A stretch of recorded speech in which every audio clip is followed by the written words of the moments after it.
The team that doesn't just talk about impact, they ignite it.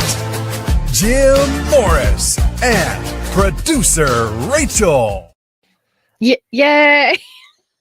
Good morning. Hi, good morning. What's up? How we doing? We're actually doing good today. Today is a good day. We got enough sleep. So I just need to capitalize on the momentum. Let's go. And we're going to keep moving forward. Let's go. How does that sound? That sound convincing? Yeah, I love it. I love it. Let's keep that positive energy rolling.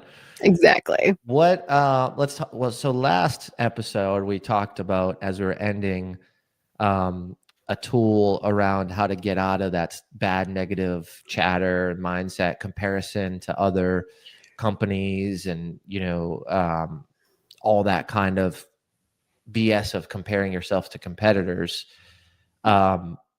And we started to talk about how to pull ourselves out of that when we're deep in it. Those things that rise our energy, give us energy gains. Let's talk today just about a couple that you revert back to that are in your toolbox, and I'll share a couple of mine. I'm sure we have some similar ones, so we can kind of chat how we navigate each of those. But you had mentioned walks, which is something that I do as well. My wife does. It's something like, kind of like our go-to in the moment when things are just not flowing or out of whack or out of alignment, or especially with my wife and I, if our communication's not great that day, a walk is kind of what we'll go to kind of rise our energy, kind of get back to normalcy. Quickly, do you go on a walk together in that space, or do you separate and go on separate walks? Together.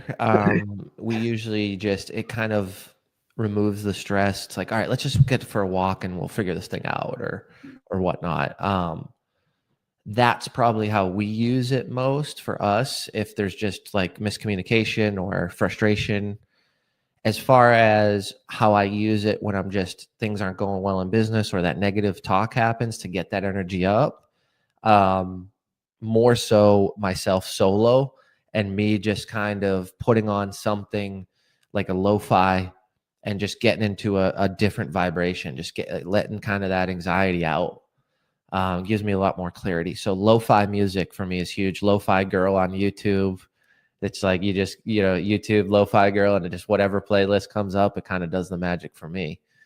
So yeah, that's kind of what I do on walks. But dive a little bit deeper into how you navigate it. Like, do you use headphones? Do you not use headphones? Do you do cartwheels down the street? I wrote it down. Hold on. So have you ever done grounding? Do you ground, like put your feet in the dirt or feet in the grass? I don't know. Like, what kind of grass do you have in Nashville? Is it hard grass or soft grass?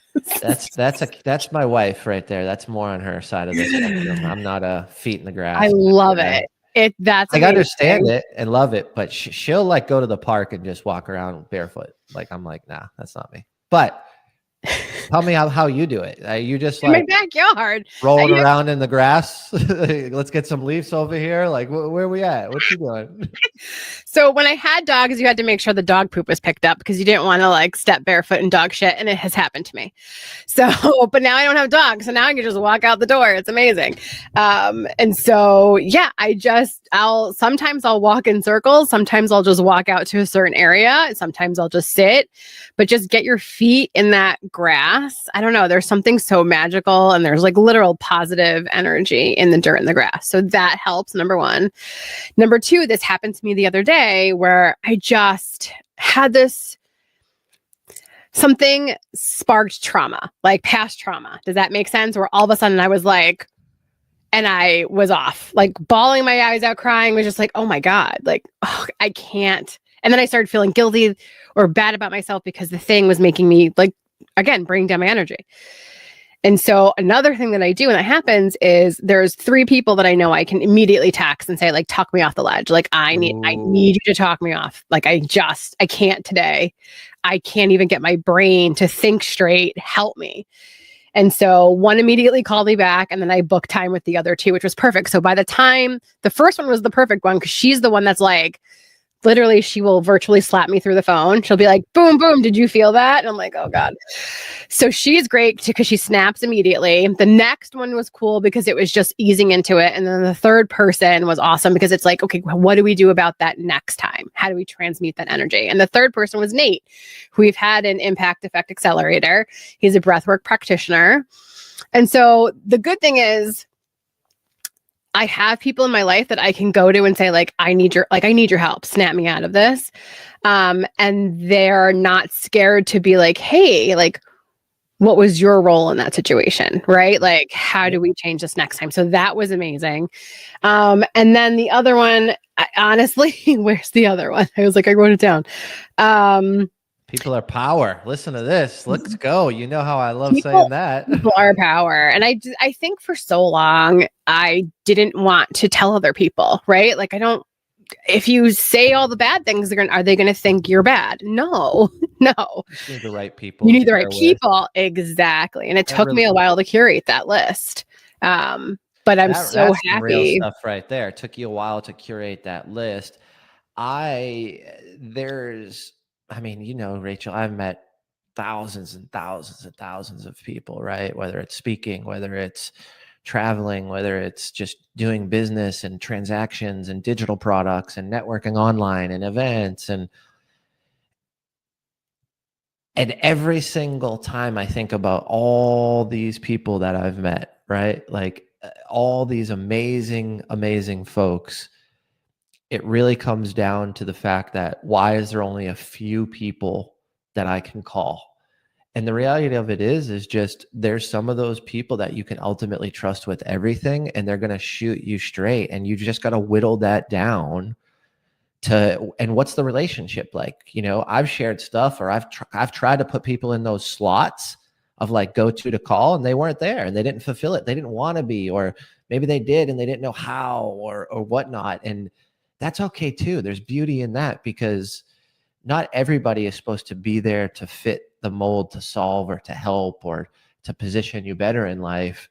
They can also benefit and do that in other different ways. It doesn't need to be that conversation. So once I started to figure that out too, I was like, okay, let's not think everybody can fit this role, but how do I start to navigate this and try to find people to put in these roles, because they're just needed in life to do anything big, to create massive impact, right? Like you need that support, because when you're doing hard things like you're doing, like many business owners and entrepreneurs inside Impact Effect Accelerator, like most parents, right? Like most people trying to build something from scratch or to try to take it to the next level, no matter what role you play in that, right? There's a lot of pressure. There's a lot of things that we need to push to do. And I just think that, we're all facing some level where we need to kind of get back to leaning into people and leveraging them for that energy gain. And similar to you is there's one person I call, and it's like, we're going to talk the shit, and then we're going to both leave on such a high note. And it's funny, like I called him and he was like, I needed to hear this today. And I was like, dude, I was just going to say that at the end of the call. So it's like that person that it's kind of that yin and yang. You're going back and forth, helping them and just giving opinion that's real and that has compassion, that you actually care about. Do you do this, especially possibly with your wife? So I know I am that person for other people too, right? I'm that person that people know they can call, but I have to first ask, do you want me to just listen, or do you want me to help you solve the problem? Because I'm type A problem solver. So I'll immediately be like, this is what you have to do. And instead, sometimes they just need somebody to listen to vent to. So it took me a hot minute to learn to like, okay, lay off, ask first. Do you just need somebody to talk to? I'm here. Or do you want me to help you solve the problem?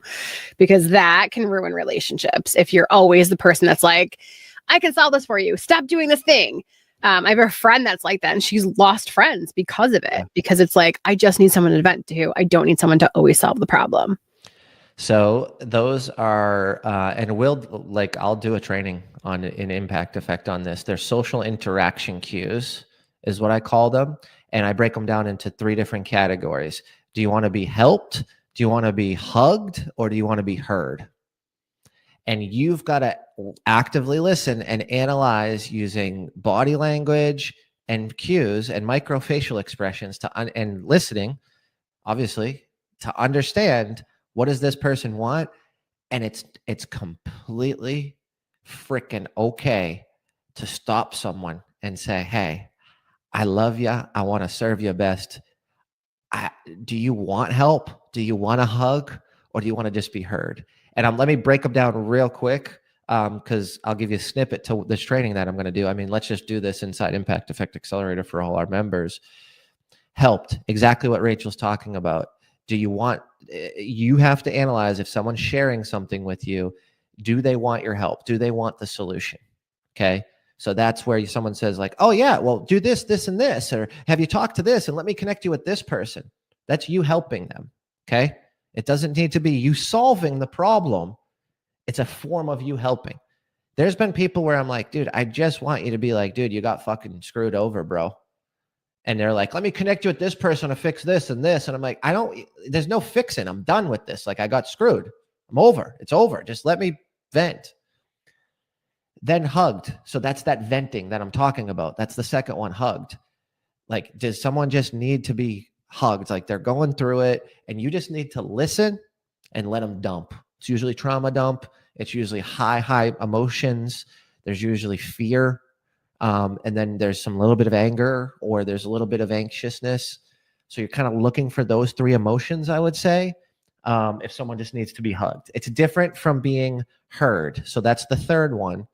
The third one is you actively back and forth engaging and showing them that you're just listening, right? So you're not giving a solution. You're not diving heavy into you giving emotion and like literally hugging them and letting them dump, but you're engaging in that back and forth conversation where you're showing that you're recognizing what they said. Usually I tell people to loop the conversation, say it back to them so they know that you're listening. Or I just paraphrase, like, or I call something out significant, like, no way that happened to you at the Preds hockey game. Like, are you serious? I've been to the Preds hockey game like 150 times and that's never happened to me. That happened to you. Just, I'm giving them, letting them know that they've been heard, right? Giving them, like, putting a little gas on their fire that clearly messed with them. So I'm going to reference the fact that that's never happened to me. And it's crazy that it's happened to them. Like there's alignment there that I'm allowing them to feel what they want to feel. All right. I'm done preaching. I'm done teaching. No, I love it. Get me jazzed up. Number one, did you write that down? Because like my ADHD brain's gonna forget that you said that we're gonna teach that. Yes. If you guys if you're interested in that, you can DM Jim, you can DM me, or you can just join Impact Effect Accelerator. We'll give you the link. It's super easy. It's impacteffectaccelerator.com. It's amazing and easy to join. Jim spills these nuggets all the time. I'm getting there. You've done this work for so much longer than I have, right? So I may be older and have been on this earth for longer, but I worked in corporate America, like corporate media for so long that like I'm just now unraveling the trauma and trying to figure out like how to live life as a business owner. And that's most of us. And that trauma is never dead and gone. And we want to make sure that trauma doesn't pop up in those social interactions, because if someone's looking to be hugged or looking to be heard, that we're not taking over that conversation. I'm guilty of this because I'm trying to connect with people and I really focus on it, that sometimes I'm like, oh, I kind of like shared too much. So I always say this, and I did it in a training the other week inside of Impact Effect Accelerator. We were talking about how to connect with more people digitally with some strategies. It's called the 25%er rule. You should be talking 25%. And part of that 25% should also be you asking someone else questions. Just focus on that. If you're talking more than 25%, you're probably stealing the conversation and you're not allowing them to tell you if they want to be helped, hugged, or heard. Okay, so loop it back around because I love that so much. We started with the conversation about like what gives you energy. Do you have anything else that you want to plot into that? Because I think that was like incredible. So we talked about walking. We talked about calling the friend. We talked about having the right circle, those people around you. You talked about grounding.